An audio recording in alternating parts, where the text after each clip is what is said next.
Hey everyone, this is Janice Wright from the Garrison Public Affairs Office, and this week we are talking to team members from the Army 10-miler team and talking about their extraordinary performance in DC at the Army 10-miler competition. All that and more on this week's episode of the Great Big Podcast.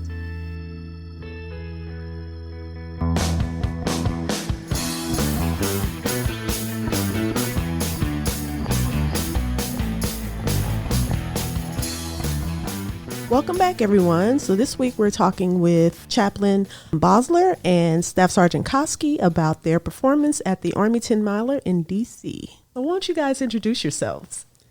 Well, good morning. I'm Chaplain Luke Basler here from 1st Medical Brigade on Fort Cavazos. Good morning. Staff Sgt. Koskey from 11th Signal Brigade.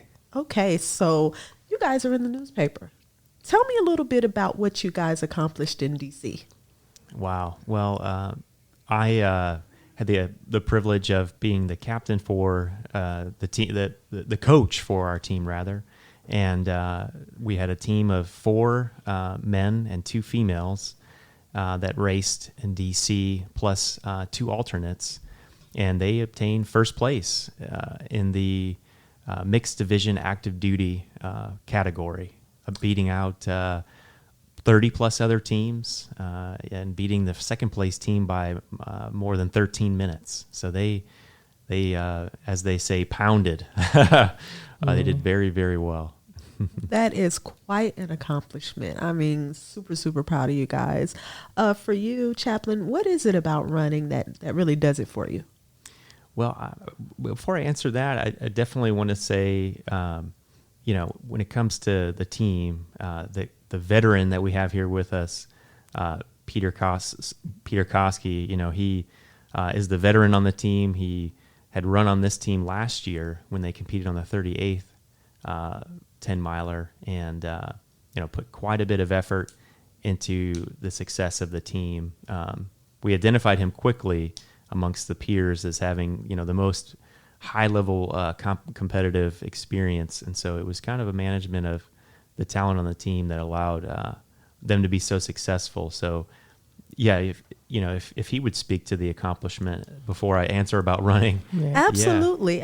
Tell me a little bit about your background and how you got to be so successful as a runner.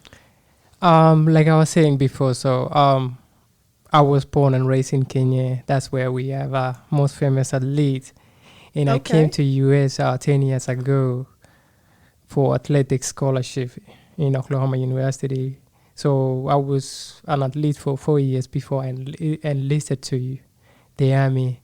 And then coming into the Army, I found out that every year we have a Army 10-mile annual event. And then coming here to Fort Cavazos, so we had a team last year. We didn't have an actual organized practice. But this year, I think we had a lot of changes. And I was privileged to be given that opportunity as a captain with the help of Chaplain. So I was in charge of writing up the schedule, what we are supposed to do, where we are supposed to be. And actually, so at the end of this year, we had a very successful team. Oh, that sounds great. Growing up in Kenya, so you've been running since you were quite young. Yes. So actually, I didn't know I was a runner, because when I was young, we used to run to go to school in the morning, 5 miles in the morning, and then come back in the evening 5 miles. So at the end of the day, you're doing 10 miles before you're an athlete. That's incredible. Yeah. I can tell you I didn't run nearly that much as a kid, and we were outside playing all the time. But you were a natural-born athlete, it sounds like. Yes. So, I'm pretty sure listeners want to know, what does it take to qualify for the Army 10-miler team? Yeah, so they had the time trial on 15 July this year. The MWR Athletics put it together. Mr. Perry and Miss Cornegay, awesome team. They do other sports too, so this is just one on the list. And they had a 10-mile course mapped out there right outside of 3 Corps on the field there, and they did the laps are a little bit over a mile, enough to get 10 miles. And you had to really, get 6-minute miles to get onto the team. You had to be very, very, very quick.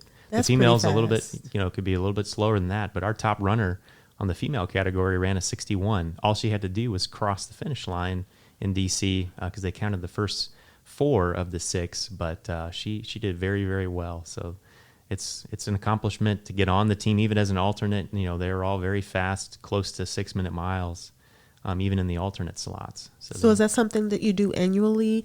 Do you have to try out for the team every year? Well, yeah, as Peter mentioned, each installation usually fields a team, and then they have the All-Army team at Carson. And very fun to get out there and compete against other athletes to try to get onto that installation team. There's some well-known teams that are always pretty competitive. The Carson guys and the now Fort Liberty guys are always pretty well established. Peter's been on both of those teams already. Wow. Yeah, you're experienced. Yeah. Yes. Now, that event in D.C., is that one of the biggest events that you guys compete in? Yes, ma'am. Yeah. For the Cavazos team, right now the legacy that they have is just that race. I have heard of other teams competing in multiple events, across the nation and the region where they're stationed. Like I've heard that the Carson team has, lots of races that they compete in. So, yeah, but in the past we have fielded 3 teams from Cavazos, so we want to regrow it back to that level where there's a men's, a women's, and the mixed division, so not just the mixed division. Okay. So that accomplishment, how does that feel for you guys? And I want to hear from both of you. How does that feel?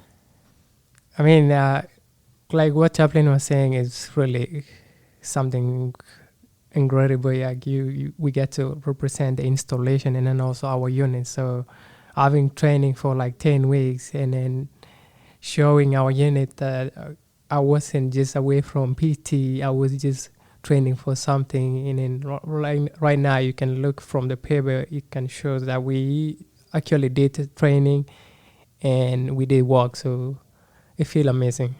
Oh yeah, I really enjoy being able to represent the larger community, and it just goes to show how fit the military soldiers are. My father said it best when he first visited me in an Army installation. He looked around, he said, "Man, everybody here is fit.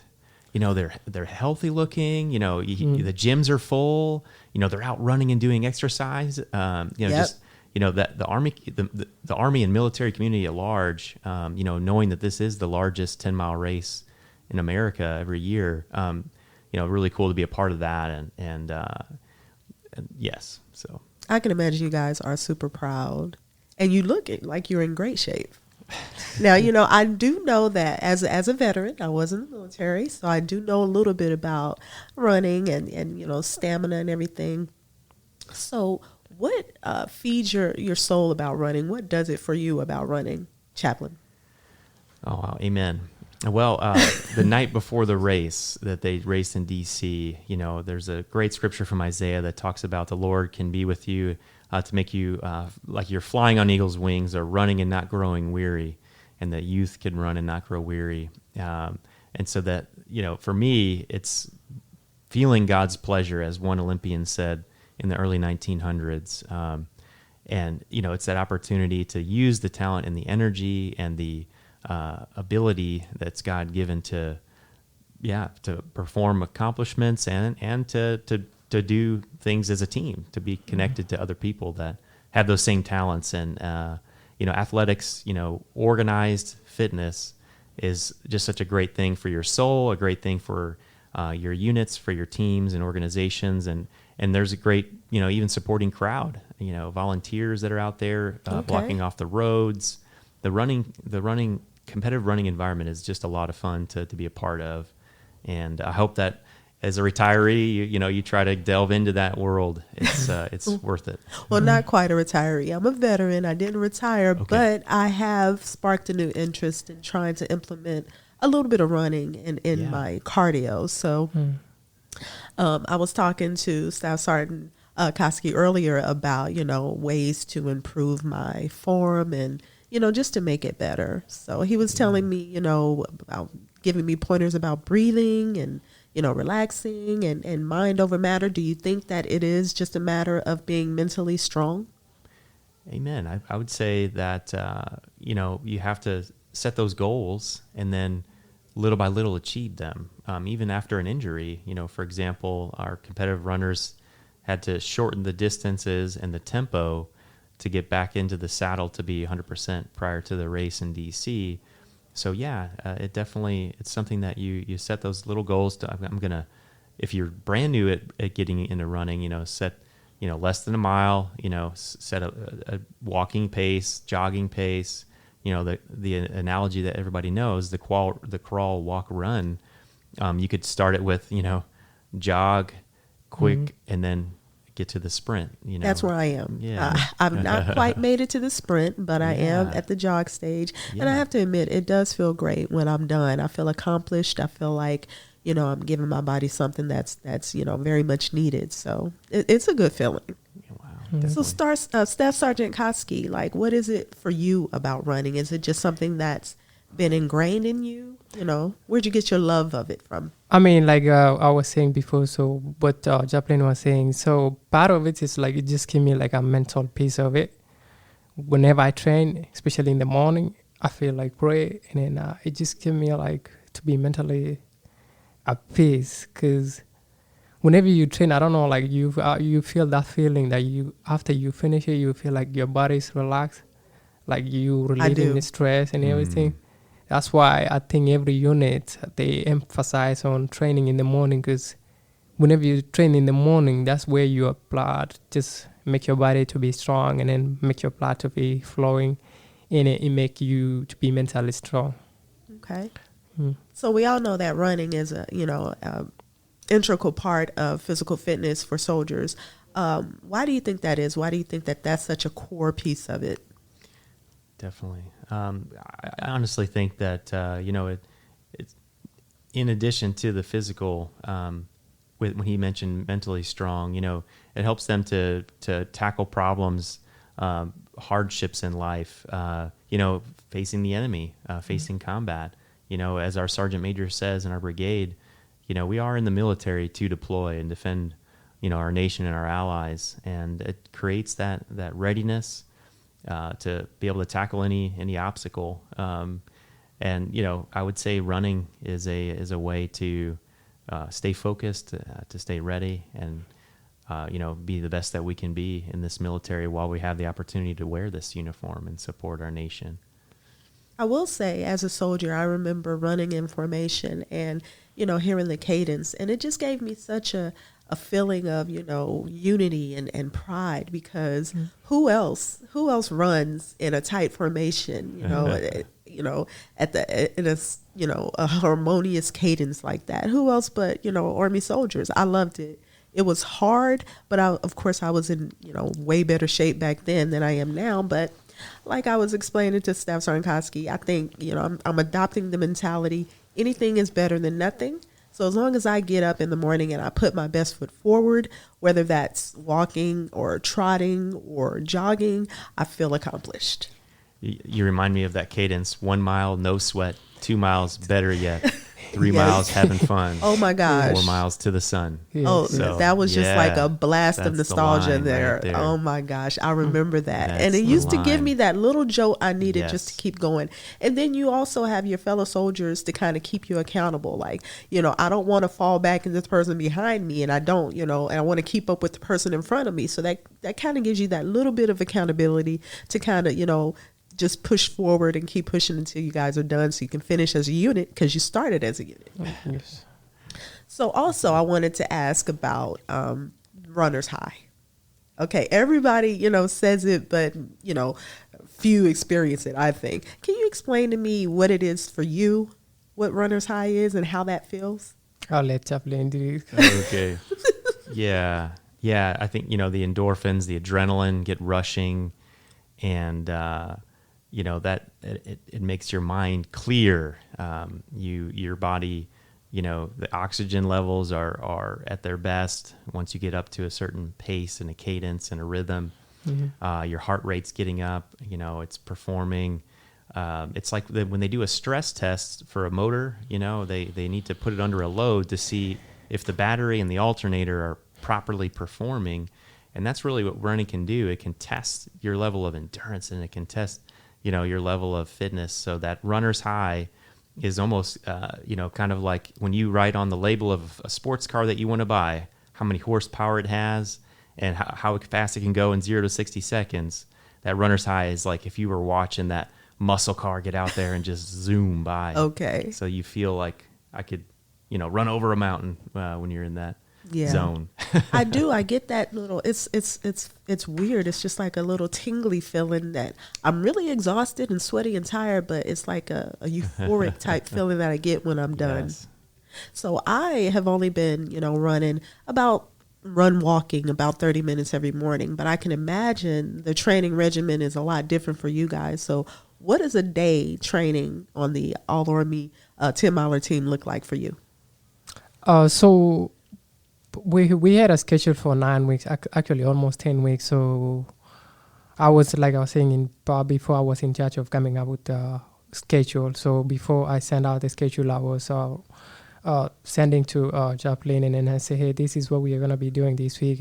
What do you think about it? So starting the week, we had easy in mass in the morning, and then it depends on how you feel. Some of us, we were doing like a double in the evening, but mostly we were focusing in the morning. So Monday, easy run, and then Tuesday we had some track workout where we feel like what you were saying, runners high. Okay. So we were pushing ourselves. We had four females, and then 2 females, and then Chaplain, and then the 2 alternates. And then going back on Wednesday again, we had a recovery day. So what we call it recovery day. We're just going easy so that our bodies can recover from a previous workout from Tuesday.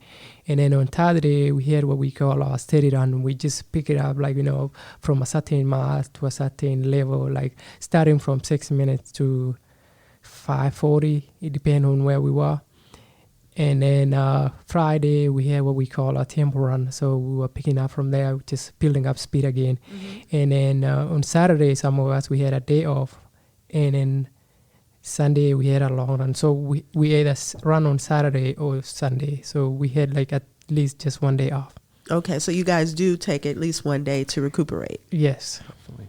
Okay. As you can see, the technical expertise from having run in college, having run at this high level on these multiple installation teams. I've been encouraging him. He should definitely take up coaching, to train the next generation of runners. And that's kind of how I felt too with this, that these guys, some of them, 10 years younger than me. And, just like Cars 3, where, the main character, he's competing against them. I competed against these guys in the time trial, but they were just smoking fast. Mm-hmm. And to be able to step back and develop them and encourage their leadership. So, yeah. You'll be seeing Coach Koskey in the future, maybe. Hey, I maybe look forward to it. I team. definitely think you have the expertise to, influence future runners. Definitely are looking forward for that. Love that. All right. So, Chaplain, has it been a lifetime love for you as far as running? Definitely, yeah. It goes back to college, and even prior to college, you had to apply for scholarship, and they based it off of fitness, leadership, and academics, and that. And to me, the military embodied all of that. And, becoming an Army officer, you have to have the best of all of those things. And so to get into running, competitively, they had community 5Ks. They had, we had a 10-mile team in my ROTC battalion, and then we did the intramurals. And so for me, that was a good, that was 20 years ago. And so just continuing on running through my Army career, reserves, active duty, and even, wherever I've lived, finding that running community wherever I've been stationed, even in Germany, they had some triathlons and bicycle clubs, running clubs that we would create each unit. Triathlons. So, yes, ma'am. Okay, so what sports do those include? So it starts with a swim and then goes to a bike and then goes to a run, and there's varying distances from sprint all the way to the Ironman distances. That's a lot. I couldn't imagine, because I think the swimming is definitely going to test your stamina. Then you have to go from that to biking, and I'm sure you got some hills in there, and then you go from that to running? Yes. Oh, wow. And how many of those have you competed in? Quite a few. I've tried to get involved in them wherever I'm stationed, so from Europe and Germany, they had one in Ingolstadt that I did prior to PCSing here, and want to try to bring it back here at Fort Cavazos. I know they've done one in the past for soldiers, so I'll get with Mr. Perry and Miss Cornegay on that. Okay. Now, I'm definitely a novice, especially compared to you gentlemen. I just want to know, like, what advice you can give as far as like maybe breathing technique, maybe my stride, things like that, where I can improve. Yeah, Peter, you talked about the breathing piece. Maybe describe that. So like I was saying before, so most people, whenever they run, I've noticed even some soldiers, like, whenever they run, they close their mouth. Like, so whenever you're running, you're supposed to just let your mouth, like, at least some people, they use their nose to breathe in. So you gotta have, like, you make sure you breathe in and breathe out, because that's whenever you breathe out and breathe out, breathe in and breathe out, that's where you're making your blood to be flowing. But instead, if you just close your mouth or your nose, then you're making your blood to stop flowing all the way from your brain towards your legs. So just having that breathing in, like, after a certain time, you just let it out and then breathe in as you continue running. It helps out a lot. Okay. And then also, like I was mentioning before, so before you run, every time before we run, you make sure you warm up. So, like, do some sprint stretching. Absolutely. Because that won't prevent a lot of injuries. Most people, they become injured because they just go and run like straight, like 2 miles, like, without just stretching. So stretching is another thing which helps out. And then the same thing, whenever you finish too, like, make sure you stretch out. Okay. So it's very important to warm up the body. Yes. Okay. And then Makes the same sense. thing, like, we cool down. So after you run a certain time, like, even if you walk, so make sure you stretch down, make sure you stretch all your glutes and everything. So. Okay. Yes. And do you guys have any advice for aspiring runners like myself and aspiring runners who are listening to this podcast right now? Those who want to start and who have not quite found the motivation yet. Oh, that's good. Yeah. I think to sell it in a way that, to avoid lifelong injury or to avoid furthering of, arthritis and the aging process. And when I was in cross country and track in high school, I'll quote one of the orthopedic doctors.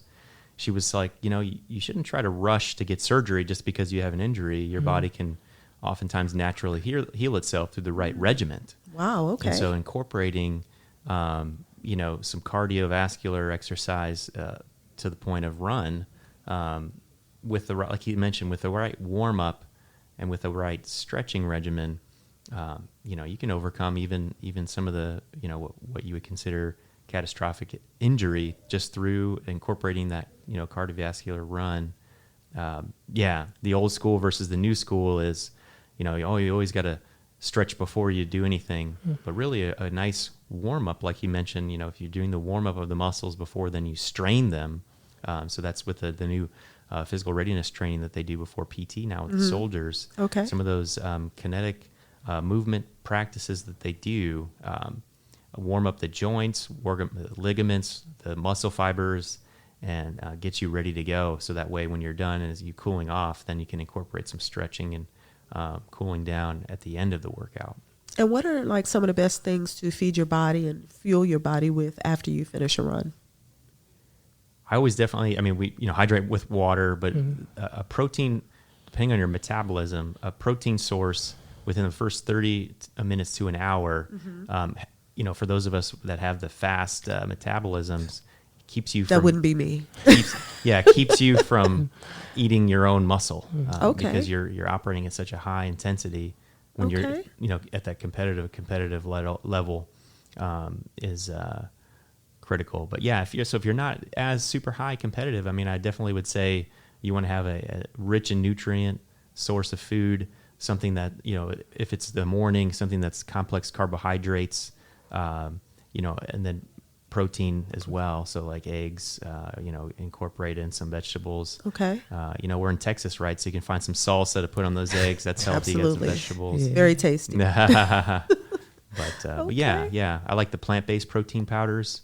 There's a little bit less synthetic things in there. It's all natural ingredients, and really works kind of well. So, Well, this has been so informative. I'm so glad that I was able to sit down with you guys and find out because, as I stated, I'm trying to incorporate more running and make it, an integral part of my cardio. So thank you guys for all of that great information. And before we go, what is next for the 10-miler team? Yeah. So I'll just say before we conclude, and I just want to say thank you for Chaplain for stepping up during all this time when we were doing the training, because we had a lot of challenges, like going back, we had to submit our paperwork, be hit, for the travel, for the flight. So Chaplain was there, he had to make sure everything was submitted on time. Mm-hmm. We had to order uniform, and then he ensured that we get the uniform on time. And then we had a lot of time, but he was able to facilitate that. But because being a coach and then being a captain, you have to make sure everything is good. All the runners, they're expecting to make sure they have the uniform. They have to make sure that, they are hydrated. Even before that, we had a situation because one of our runners he was almost being dropped out because, the unit was not able to facilitate. Oh, okay. But Chaplain didn't care because he encouraged the soldier, because we had already pre-registered the soldier to run. But the unit was just a little bit down because of the budget. I don't blame the unit. But with encouragement from the chaplain and then the teammates, we were able to just take the runner. Because if that runner wasn't able to go, we were not going to win, because he was the one who make a difference. Then an addition with the female. Well, we're definitely glad he was able to make it. So I just wanted to say thank you to Chaplain being there. And then also he was able to just, being there every morning, because we had different places to be. Sometimes we were training off post.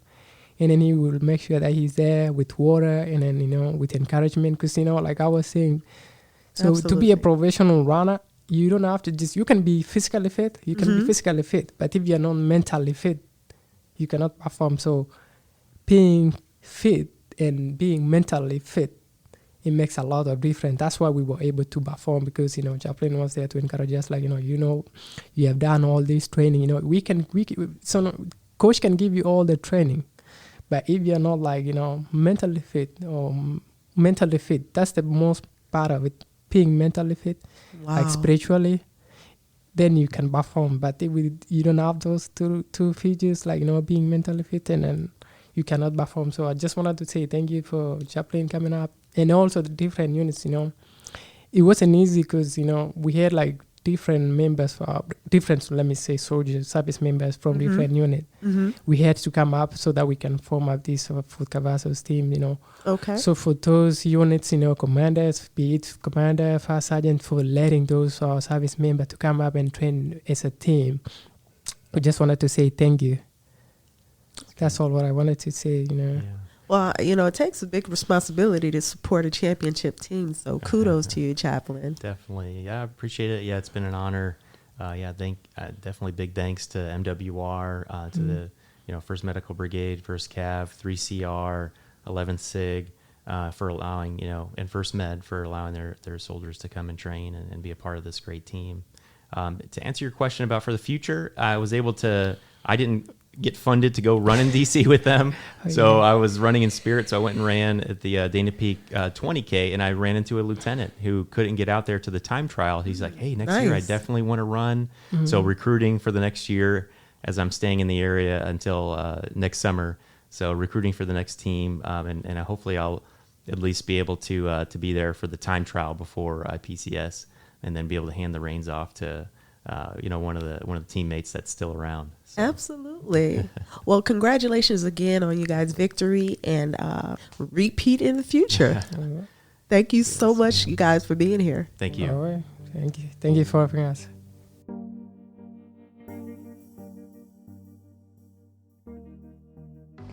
When new soldiers are assigned to your unit, get to know them. Show them around. The exchange, health clinic, fitness center, whatever. Encourage your soldiers to grab meals together and talk about their lives. Shared hardships and life experiences build cohesive teams with fewer instances of suicide, sexual assault, and drug abuse. And units that are ready for the fight.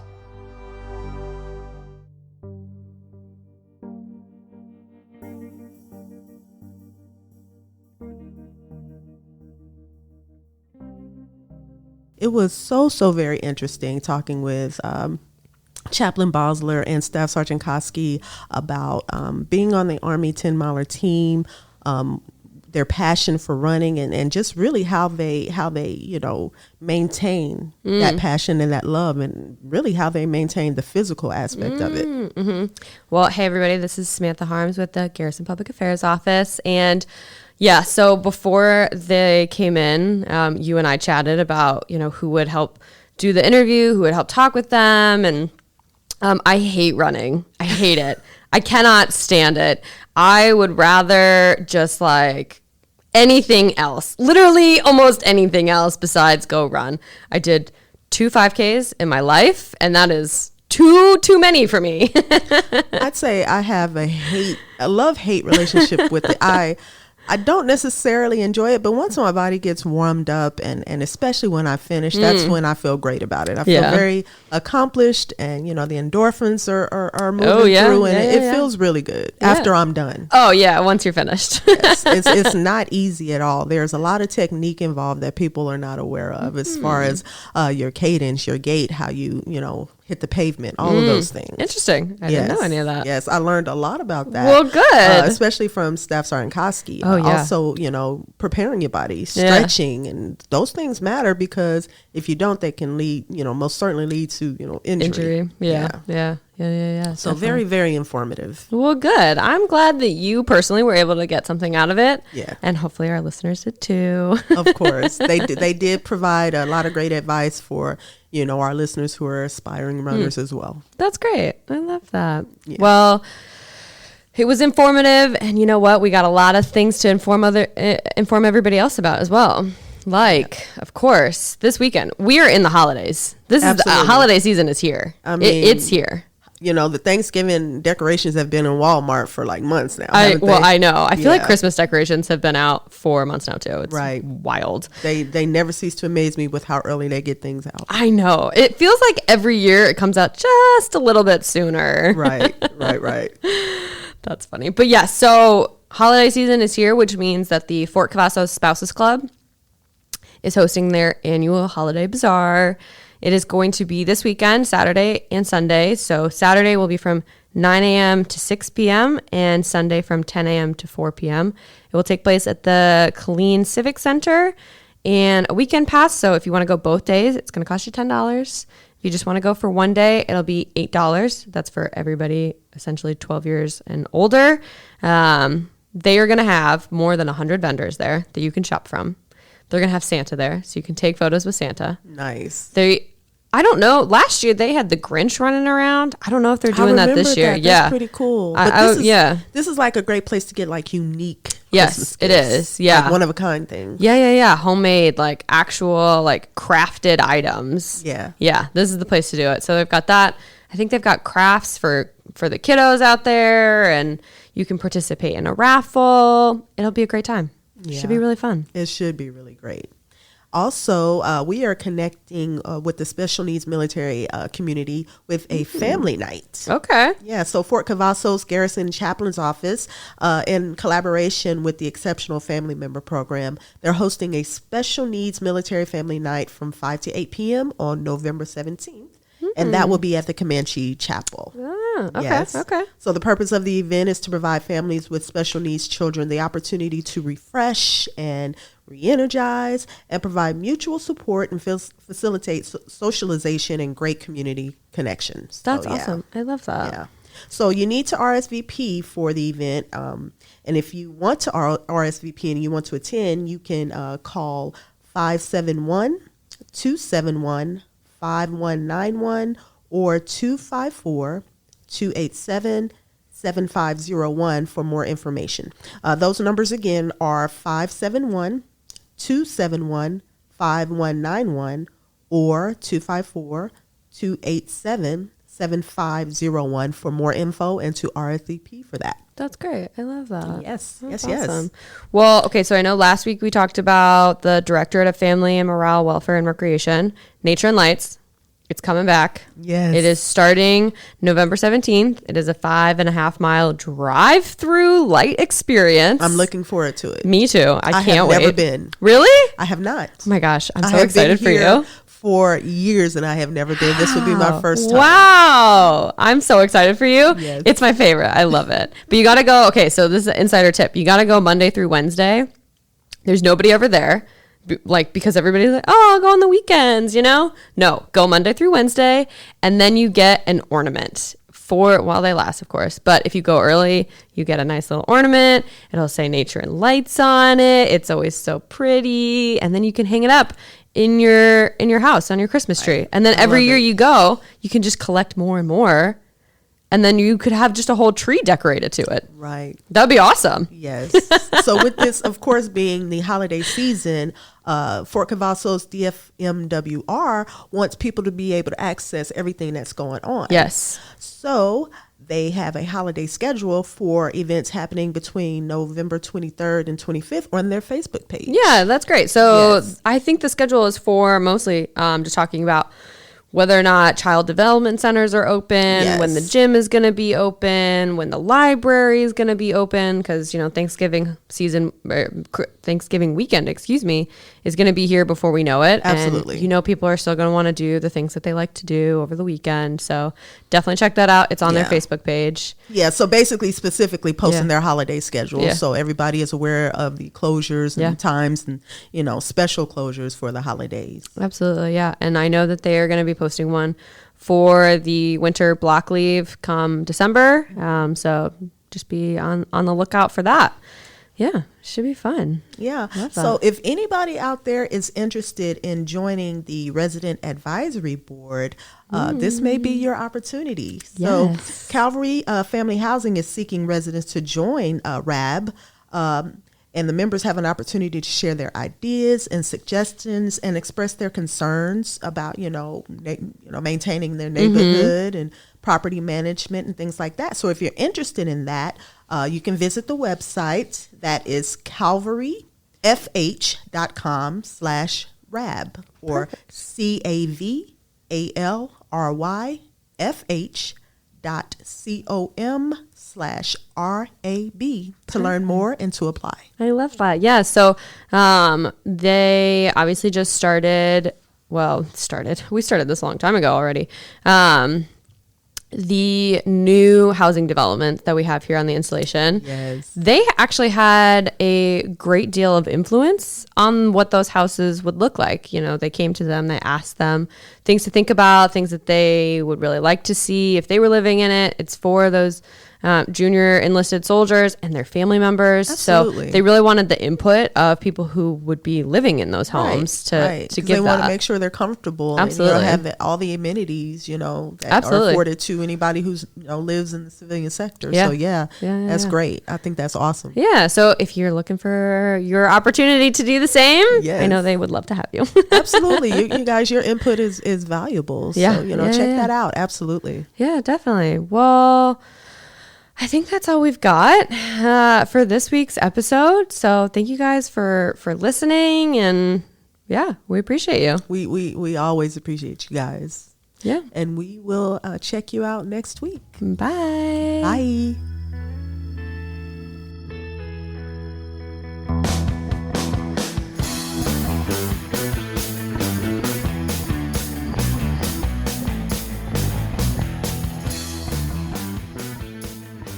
This podcast is a U.S. Army Garrison Fort Cavazos and Fort Cavazos Public Affairs production. Have a question or want to share some of your wisdom with us? Drop us an email at fortcavazos@gmail.com. You can follow us on Facebook, Instagram, and Twitter at Fort Cavazos Army. And as always, be sure to leave us a review and subscribe wherever you listen to podcasts.